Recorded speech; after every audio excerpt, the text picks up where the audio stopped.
हम माँ संतोषी की आज भक्तों कथा सुनाते हैं, पावन कथा सुनाते हैं। सुख संतोष मिले सुनकर सब दुख मिट जाते हैं, हम कथा सुनाते हैं। हम माँ संतोषी की आज भक्तों कथा सुनाते हैं, पावन कथा सुनाते हैं। सुख संतोष मिले सुनकर सब दुख मिट जाते हैं, हम कथा सुनाते हैं। ये संतोषी माता सुख संपत्ति की दाता, ये संतोषी माता सुख संपत्ति की दाता।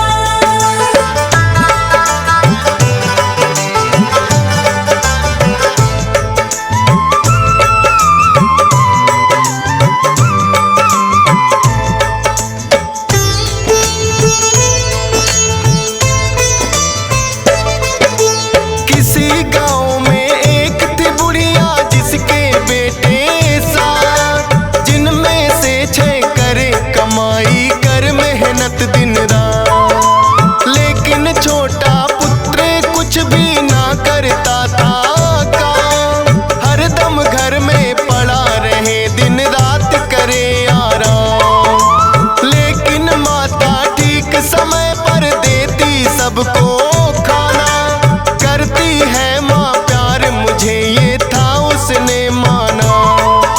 छोटी बहू ने एक दिन अनजाने में देख लिया, बची कुची जूठन भाइयों की उसको खिला दिया।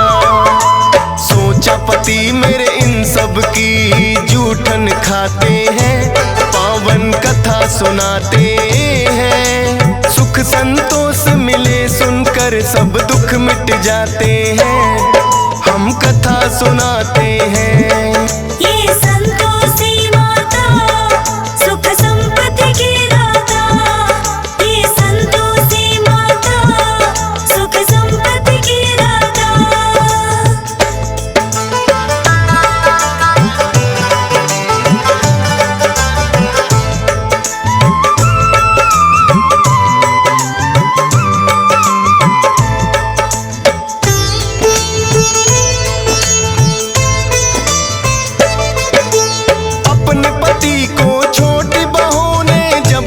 बतलाया माँ की इस हरकत पे उसको यकीन नहीं आया। बोला अपनी आंखों से जब तक ना देखूंगा, झूठ है बात तुम्हारी या सच कैसे मानूंगा। पतली चादर ओढ़ के फिर वो गया था घर में ले, माता क्या करती है वो चुपचाप रहा था दे। माता बड़े प्रेम से 6 भाइयों को रही खिला, बची कुची जूठन का फिर एक लड्डू बना लिया।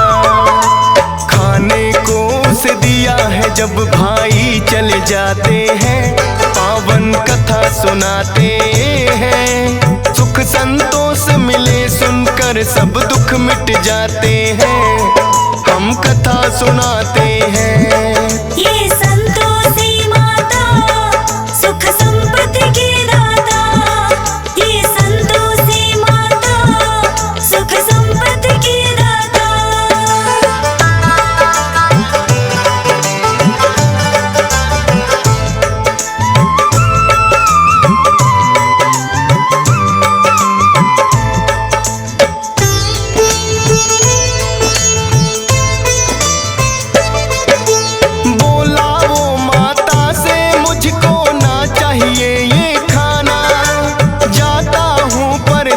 मुझे भी चाहिए कुछ है कमाना।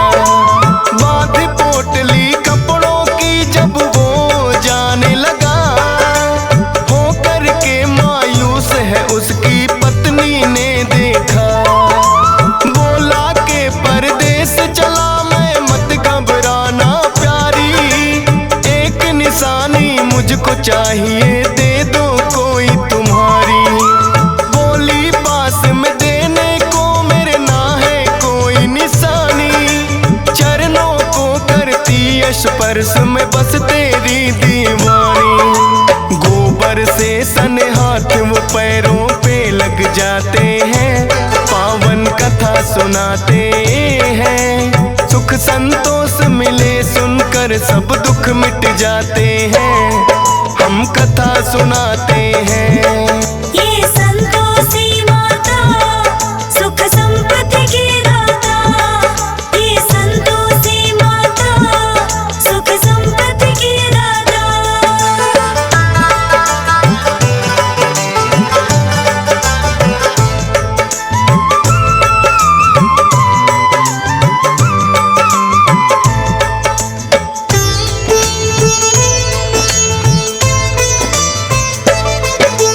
करने लगा नौकरी जाकर साहूकार के पास, लेकिन घर में पत्नी उसकी रहने लगी उदास, क्योंकि उसकी सास के उस पे बढ़ गए अत्याचार। बात बात पे डांट पड़े और पड़ती है कभी मार, सहती रही वो जुल्म सास की, करती क्या बेचारी। नहीं पति सुध लेने वाला थी उसकी लाचारी, रोज लकड़ियां लेने को जंगल में जाती थी। भूसे की रोटी लेकिन उसे सास खिलाती थी, देखे राह पति की लौट के कब वो आते हैं, पावन कथा सुनाते हैं। सुख संतोष मिले सुनकर सब दुख मिट जाते हैं, हम कथा सुनाते हैं। ये संतोषी माता सुख संपत्ति की दाता, ये संतोषी माता सुख संपत्ति की दाता।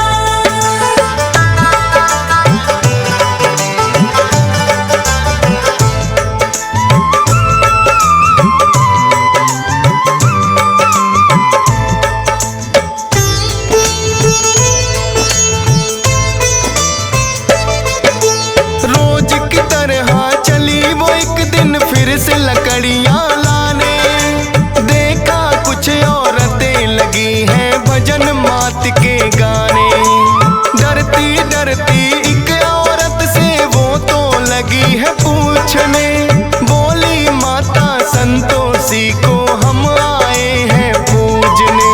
माता संतोषी के किए हैं 16 शुक्रवार, करना है उद्यापन व्रत का हमको तो इस बार। 16 शुक्रवार व्रत जो माता के करती, मनोकामना हो पूर्ण माँ झोली है भरती।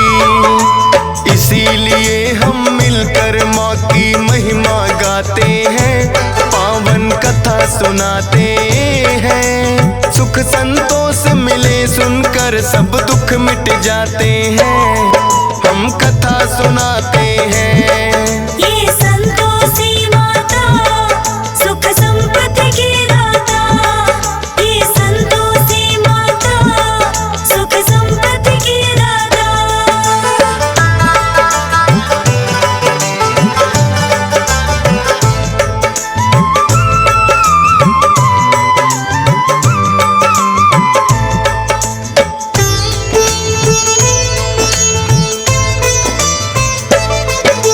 सुनकर उसकी बातें उसने मन में प्रण लिया, 16 शुक्रवार करूंगी मैं भी तेरी माँ।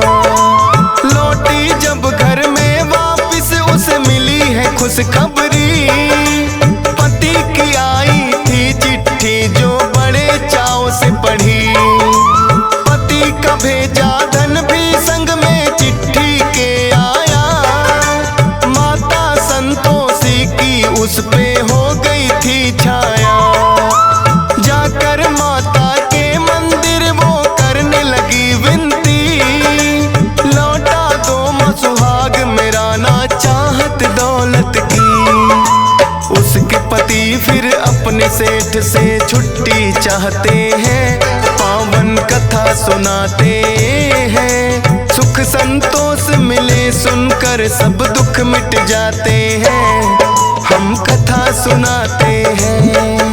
ये संतोषी माता सुख संपत्ति की दाता, ये संतोषी माता सुख संपत्ति की दाता।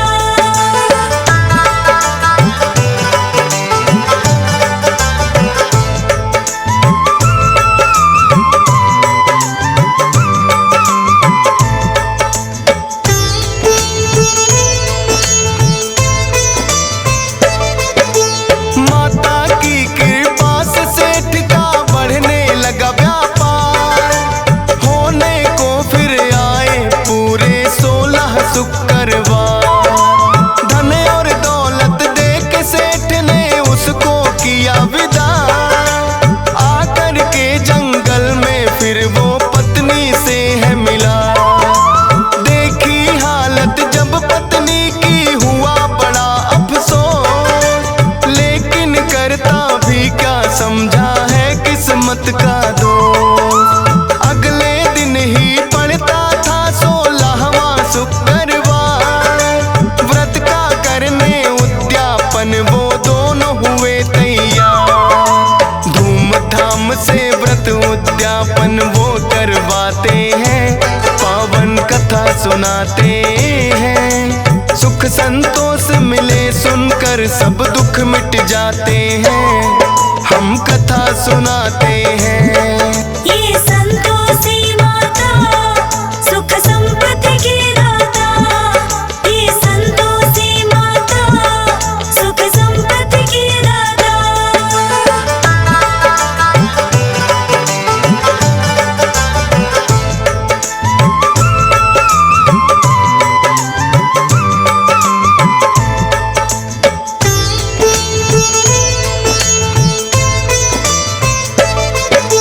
सभी जेठानी मिल कर के कोई लगी सोचने चार, थोड़े दिन में हो गए कैसे दोनों माला माल। व्रत उद्यापन इन दोनों का पड़े भंग करवाना, बेटे को वो बोली दक्षिणा लेके खटाई खाना। जलन भावना से है उन्होंने कर दी चतुराई, माता के भंडारे में भी मिला दी सबने खटाई। माता संतोषी ने फिर तो ऐसा कोप किया, हाथ पैर उनके हुए टेढ़े मार गया लकवा। दोनों माता संतोषी से माफी चाहते हैं, पावन कथा सुनाते हैं। सुख संतोष मिले सुनकर सब दुख मिट जाते हैं, हम कथा सुनाते हैं। ये संतोषी माता सुख संपत्ति की दाता, ये संतोषी माता सुख संपत्ति की दाता।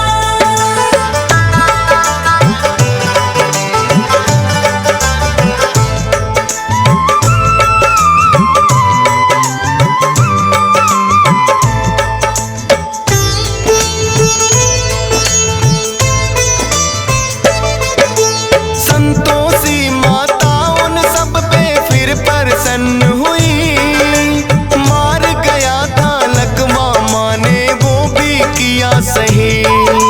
व्रत उद्यापन बड़े चाव से मिलकर सबने किया, सारे ही परिवार पे हो गई माँ की फिर से दया। खुश होकर फिर माता ने ये सबको दिया वरदान, 16 शुक्रवार करे जो मिले उसे धन मान। माता संतोषी भक्तों पे करती है उपकार, शरण में जो भी आता उसका करती बेड़ा पार। सब मिल कर के माँ संतोषी के गुण गाते हैं, पावन कथा सुनाते हैं। सुख संतोष मिले सुनकर सब दुख मिट जाते हैं, हम कथा सुनाते हैं। ये संतोषी माता सुख संपत्ति की दाता, ये संतोषी माता सुख संपत्ति की दाता।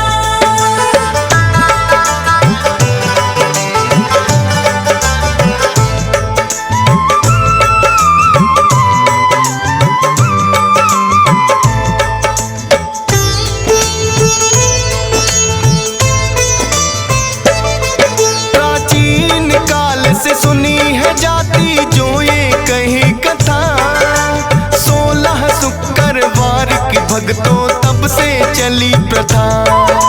गुड़ और चने का भोग मात को लगाया जाता है, वही प्रसाद तो भक्तों में बंटवाया जाता है। चरणों में तेरे करता विनती हंसराज रिलहन, सुबह शाम करता माता के चरणों में वंदन।